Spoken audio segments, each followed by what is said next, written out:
اعوذ باللہ من الشیطان الرجیم بسم اللہ الرحمن الرحیم الحمد للہ رب العالمین والصلاة والسلام علی اشرف الانبیاء والمرسلین حبیب الہ العالمین ابی القاسم محمد وآلہ الطیبین الطاہرین المعصومین اما بعد فقد قال الرحمن فی القرآن بسم اللہ الرحمن الرحیم والعصر ان الانسان لفی خسر الا الذین آمنوا وعملوا الصالحات۔ خداوند متعالی سب کی توفیقات تائیدات میں اضافہ فرمائے۔ خداوند متعالی ارشاد فرما رہا ہے، قسم ہے زمانے کی، یقیناً انسان گھاٹے میں ہے، یقیناً بالتحقیق، ان الانسان لفی خسر۔ ان جب داخل ہوتا ہے تو اسم پر داخل ہو کر تحقیق کا معنی، پختگی کا معنی دیتا ہے۔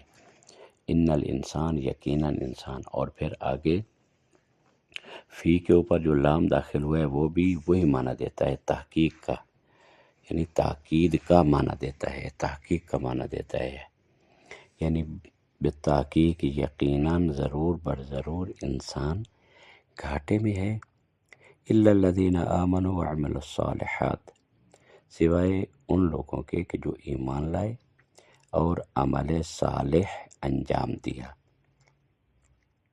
بعض لوگ یہ خیال کرتے ہیں کہ ہم فقط ایمان کے بل بوتے پر جنت میں داخل ہو جائیں گے، تو ایمان ایک قلبی کیفیت کا نام ہے، ایمان ایک دلی کیفیت کا نام ہے، اعتقاد کا نام ہے۔ جب تک دو چیزیں انسان کی زندگی میں نہ ہوں اس وقت تک انسان کامیابی سے ہمکنار نہیں ہو سکتا ہے۔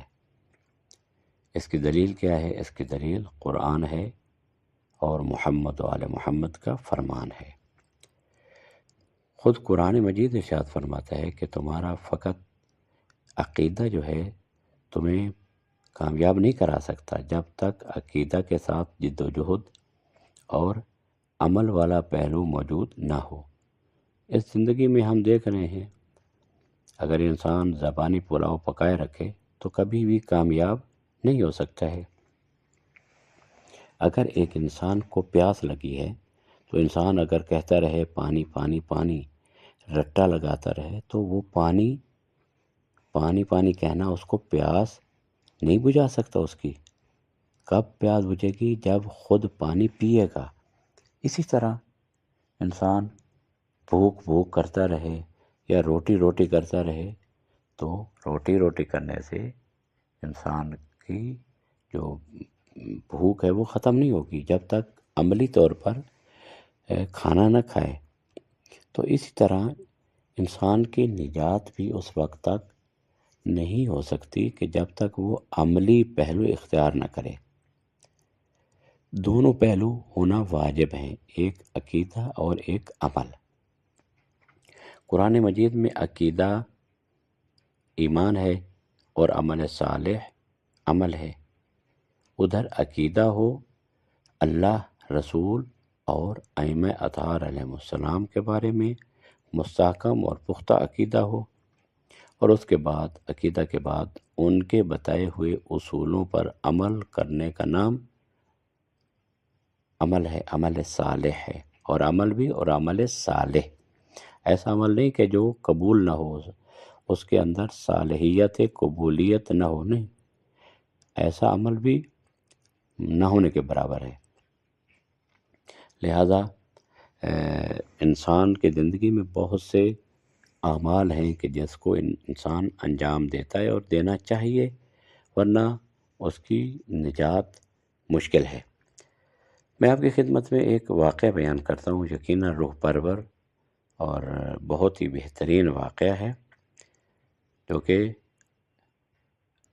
حضرت ابو بصیر جو امام باقر اور امام صادق علیہ السلام کے مشہور شاگردوں میں سے ہیں۔ وہ نقل کرتے ہیں کہ اذا مات العبد المؤمن دخل معه فی قبرہ ستۃ صور، جب کوئی مومن بندہ دنیا سے رخصت ہوتا ہے یعنی فوت ہوتا ہے تو اس کے ساتھ 6 نورانی صورتیں قبر اور برزخ میں داخل ہوتی ہیں، یعنی قبر وہی، برزخ اور قبر ایک ہی چیز ہے، یعنی انسان کے فوت ہونے کے بعد جو شروع ہو جاتا ہے سلسلہ وہ برزخ کا شروع ہوتا ہے، اور پھر انسان اگرچہ خدا نخواستہ ایسی صورت آ گئی ہے کہ قبر نصیب نہیں ہوئی تب بھی برزخ میں ہے، اور قبر ایک قسم کی اس کی قبر ہے، تو 6 صورتیں اسے 6 مختلف طریقوں سے حفاظت مہیا کرتی ہیں۔ جو صورت اس مومن کے دائیں طرف ہوتی ہے وہ اپنے بارے میں کہتی ہے میں نماز ہوں، نماز کی باطنی صورت جو اس کی قبر میں دائیں طرف آ کر اس کے ساتھ رہتی ہے، وہ ایسی نورانی صورت ہوتی ہے جسے برزخ میں بھی دیکھا جا سکتا ہے، اس سے بات کی جا سکتی ہے اور اس سے شفاعت طلب کی جا سکتی ہے۔ نماز کا یہی نمونہ ہے، اور اسی طرح تمام عبادات کا بھی یہی کیفیت اور یہی حالت ہے، یعنی یہاں البتہ نماز وہ نماز جو نماز کی باطنی صورت ہے، ہر نماز بھی اس قابلیت کی حامل نہیں ہے، بلکہ وہ نماز جو واقعاً حقیقی نماز ہے تو وہ وہاں پر مجسم ہو کر انسان کے خدمت میں اس کے لیے نورانیت پیدا کرے گی۔ پھر وہ صورت جو اس کے بائیں طرف آ کر کھڑی ہوتی ہے وہ صورت کہتی ہے میں زکوٰۃ ہوں۔ زکوٰۃ بہت اہم ترین فریضہ ہے، مالی فریضہ ہے دین اسلام میں، اور جو زکوٰۃ کا منکر ہے وہ مرتد ہے اور پھر کافر ہے۔ زکوٰۃ صرف مال سے تعلق نہیں رکھتی بلکہ انسان پر ہر نعمت کی زکوٰۃ فرض ہے، البتہ زکوٰۃ کا لغوی معنی یہ ہے، ورنہ زکوٰۃ مالی زکوٰۃ جو ہے جو قرآن میں فرض کی گئی ہے وہ مالی زکوٰۃ ہے، اس کے اپنے شرائط ہیں۔ ویسے لغوی اعتبار سے زکوٰۃ جو ہے ہر نعمت کی زکوٰۃ ہوتی ہے، کوئی بھی نعمت بغیر کسی ذمہ داری کے نہیں آتی، اگر خدا دیتا ہے تو اس کا مطلب ہے خدا اس پر ذمہ داری بھی اس کی عائد کر رہا ہے۔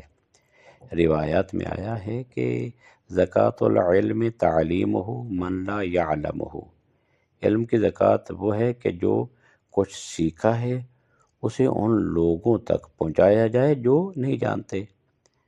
زکوٰۃ الجمال العفاف، خوبصورتی کی زکوٰۃ عفت اور پاک دامنی ہے، اپنے دامن کو گناہوں سے بچایا جائے، خوبصورتی کی زکوٰۃ یہ ہے، اور یہ نہیں کہ خوبصورتی کی زکوٰۃ جو ہے وہ انسان اپنی یعنی خصوصاً خواتین اپنی خوبصورتی کو لوگوں کے سامنے ظاہر کریں، نہیں، ایسی یہ گناہ ہے، یہ حرام ہے۔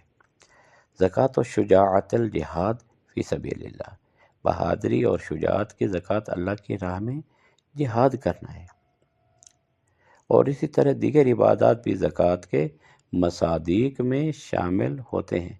اگر کوئی شخص ان نعمتوں کی زکوٰۃ ادا کرتا ہے تو اس کی صورت نورانی طور پر قبر میں اس کی مدد کرتی ہے اور اسے ہر قسم کے نقصان سے اور ہر قسم کے عذاب سے بچاتی ہے۔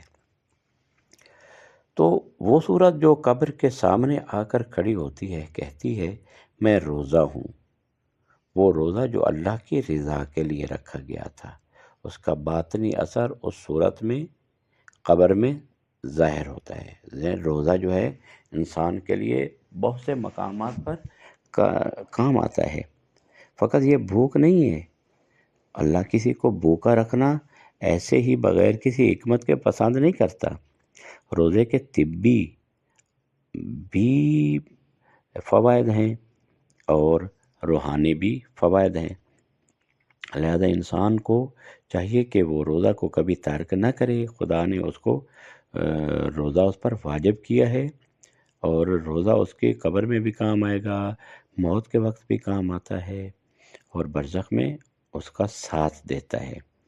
لہذا روزہ اہم ترین عبادت ہے، ہمیں اس کی پابندی کرنا چاہیے اور اس کے احکام سیکھنے چاہیے، اور روزے کو یعنی پروٹوکول کے ساتھ اور پوری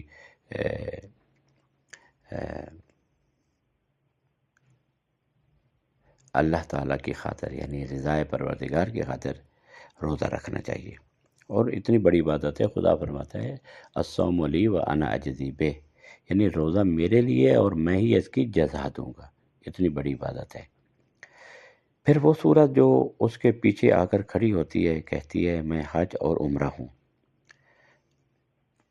اگر انسان کے اوپر حج واجب ہے تو اگر وہ حج نہیں کرتا، مکلف ہو گیا ہے، مستطیع ہے، مکلف تقریب اس پر اور عائد ہو چکی ہے، حج کی استطاعت ہو چکی ہے، اور حج نہیں کرتا، تو پیغمبر فرماتے ہیں کہ وہ میری امت کا یہودی یا نصرانی مرے گا۔ حج بہت بڑی عبادت ہے، اس طرح کہ اگر انسان حج کرتا ہے تو گویا کہ وہ تازہ پیدا ہوا ہے، اس طرح گناہوں سے دھل جاتا ہے۔ البتہ وہ گناہ جو اس کے حقوق الناس والے نہ ہوں، بلکہ حقوق اللہ، اور اللہ اس کو معاف کر دیتا ہے۔ البتہ حقوق الناس باقی رہتے ہیں، وہ اس وقت تک وہ نہیں ختم ہوتے جب تک کہ انسان خود معاف نہ کرے یا وہ خود انسان اپنے حقوق الناس ادا نہ کرے، تب تک وہ ختم نہیں ہوتے ہیں۔ حج کے دوران امام سجاد علیہ السلام نے ایک شخص سے فرمایا تم حاجیوں کی تعداد کتنی سمجھتے ہو؟ راوی نے بہت بڑی تعداد بتائی۔ پھر پوچھا کیا یہ تعداد کم ہے؟ امام نے فرمایا چاہے حاجی زیادہ ہوں مگر ان میں سے اکثر کا باطن درست نہیں ہے، یعنی حج میں باطن بھی درست ہونا چاہیے، ورنہ ظاہری طور پر تو وہ حاجی ہے لیکن باطن میں وہ حاجی نہیں ہوگا۔ جس طرح کہ امام رضا علیہ السلام نے فرمایا، کسی نے تعجب سے کہا کہ مولا ما اکثر الحجیج، یعنی کتنے حاجی زیادہ ہیں، کثرت ہے؟ تو مولا نے فرمایا اقل الحجیج و اکثر الزجیج، یعنی حاجی کم ہیں اور بندر سور ناچنے والے زیادہ ہیں۔ تو انسان کی وہاں باطنی کیفیت تولی جاتی ہے، ظاہری نہیں۔ یہ حضرت امام سجاد علیہ السلام نے ان افراد کی باطنیت کو ظاہر کر دکھایا اور دیکھا کہ عرفات کے وسیع میدان میں بہت سے سور اور بندر موجود ہیں اور ان میں سے صرف چند انسان ہیں۔ ہر شخص کا ایک باطن ہوتا ہے جو اس کے اعمال کے ساتھ جڑا ہوا ہوتا ہے۔ عمل اور عامل کے اتحاد اسی طرح ہوتا ہے جیسے نیت اور انجام ہے، یعنی عمل مثلا حج ہے اور عامل حج کرنے والا، اس کا آپس میں باہمی اتحاد اسی طرح جس طرح نیت ہے اور انجام ہے، یعنی جس طرح نیت ہے اسی طرح انجام ہوگا، جس طرح عمل ہے اسی طرح، یعنی جس طرح عامل ہے اسی طرح عمل ہی ہوگا۔ ظاہری طور پر تو حج ہے لیکن عامل اچھا نہیں ہے تو اس کا عمل بھی واقع میں حج یا واقع میں وہ عمل نہیں ہوتا ہے۔ وہ نور جو اس کے پیروں کے نیچے ہوتا ہے کہتا ہے میں وہ تمام اچھائیاں ہوں جو تم نے اپنے مومن بھائیوں کے ساتھ کی، وہ خیرات اور احسان جو تم نے دوسروں پر کیا۔ تو یہ بھی بہت اہم پہلو ہے کہ انسان جو ہے وہ اچھائی کرے اپنے رشتہ داروں کے ساتھ، وقول للناس حسنا، لوگوں سے اچھے طریقے سے پیش آئے، ان سے اچھے طریقے سے بات کرے اور احسان کرے، لوگوں کے ساتھ نیکی کرے، جس طرح کہ وبالوالدین احسانا ہے، والدین کے ساتھ احسان کرنا ہے، اپنے رشتہ داروں کے ساتھ صلہ ارحام کرنا ہے۔ یہ تمام چیزیں جو ہیں نیکیاں ہیں وہ وہاں پر مجسم ہو کر اس کے پاؤں کے نیچے سامنے ہوں گی۔ پھر یہ 5 صورتیں جو اپنے آپ کو ظاہر کر چکی ہیں، ایک سوال کرتی ہیں اس صورت سے جو اس کے سر کے اوپر ہے، تم کون ہو جو ہم سب سے زیادہ نورانی نظر آ رہی ہو؟ وہ جواب دیتی ہے میں ولایت آل محمد ہوں، انا ولایت آل محمد، یعنی محبت علی علیہ السلام اور ان کے اہل بیت کی پیروی جو سب سے زیادہ نورانی ہے اور اس کا سایہ مومن کے اوپر ہے۔ تو یہاں سے معلوم ہوتا ہے کہ تمام اعمال وہ بھی واجب ہیں۔ بعض لوگ ان اعمال کو ختم کر دیتے ہیں، جو کہتے ہیں بس محبت اہل بیت ہونی چاہیے۔ نہیں، محبت اہل بیت البتہ سب سے نورانی تر ہے، اور وہ موجب بنتی ہے کہ نماز بھی قبول ہوتی ہے، روزہ بھی قبول ہوتا ہے، حج بھی قبول ہوتا ہے، زکوٰۃ بھی قبول ہوتا ہے، صدقات و خیرات بھی قبول ہوتے ہیں۔ یہ ان تمام اعمال کی قبولیت کی شرط ہے، کیونکہ ولایت آل محمد یہ کوئی عملی پہلو نہیں ہے، بلکہ یہ عقیدتی ہے، یعنی عقیدہ ہے محمد و آل محمد کی ولایت کا، اور عقیدہ کا تعلق دل سے ہے اور ظاہری اعضاء و جوارح سے تعلق نہیں ہے۔ تو ظاہری طور پر تو نماز ہر آدمی پڑھتا ہے، ہر مومن بھی پڑھتا ہے اور منافق بھی پڑھتا ہے، روزہ بھی رکھتا ہے، حج بھی کرتے ہیں، زکوٰۃ بھی دیتے ہیں، یہ اعمال ہیں۔ ان اعمال کی روح اور حقیقت اس وقت مجسم ہوتی ہے کہ جب ان میں امتزاج ہوتا ہے ولایت کا، اور ولایت کا عقیدہ جو ہے وہ یعنی پیغمبر اکرم سے لے کر قائم آل محمد تک سب کی ولایت کا قائل ہونا چاہیے، اور دل میں اس کا عقیدہ ہونا چاہیے کہ سب 12 امام پیغمبر اکرم کے حقیقی سچے اور پکے جانشین ہیں، اور فاطمہ زہرا سلام اللہ علیہ عصمت کبریٰ الہیہ ہیں، جن کا مقام بہت بلند ہے، حتیٰ اپنے 11 بیٹوں سے بھی افضلیت والا مقام ہے۔ لہذا انسان کو چاہیے کہ انسان اپنی زندگی کو بہتر بنانے کے لیے ایک تو عقیدہ بہترین رکھے اور ایک عمل، اور پھر عقیدہ اور عمل دونوں قبول ہیں۔ عقیدہ ولایت ہے، اور اس کے بعد جو ہے ماتم کرے گا وہ بھی قبول، مجلس سنے گا وہ بھی قبول، نماز پڑھے گا وہ بھی قبول۔ تو یہ تمام اعمال تب قبول ہوتے ہیں جب ان میں امتزاج ہو ولایت محمد و آل محمد کا۔ نہ ولایت کے بغیر اعمال قبول ہیں اور نہ اعمال کے بغیر ولایت قبول ہے، دونوں ایک دوسرے کے ساتھ اسی طرح ہیں جس طرح سر اور بدن ہوتے ہیں۔ لہذا ہماری شناخت عمل بھی ہے اور عقیدہ بھی ہے۔ شیعیان حیدر کرار خداوند متعال آپ سب کی توفیقات میں اضافہ فرمائے، اور ہم سب کو دین مبین اسلام پر عمل کرنے کی توفیق عطا فرمائے۔ ہماری نماز، روزے، حج، عبادات، ماتمداری، مجلس اور زیارات کو شرف قبولیت عطا فرمائے، آمین یا رب العالمین۔ وصلی اللہ علی محمد وآلہ الطاہرین۔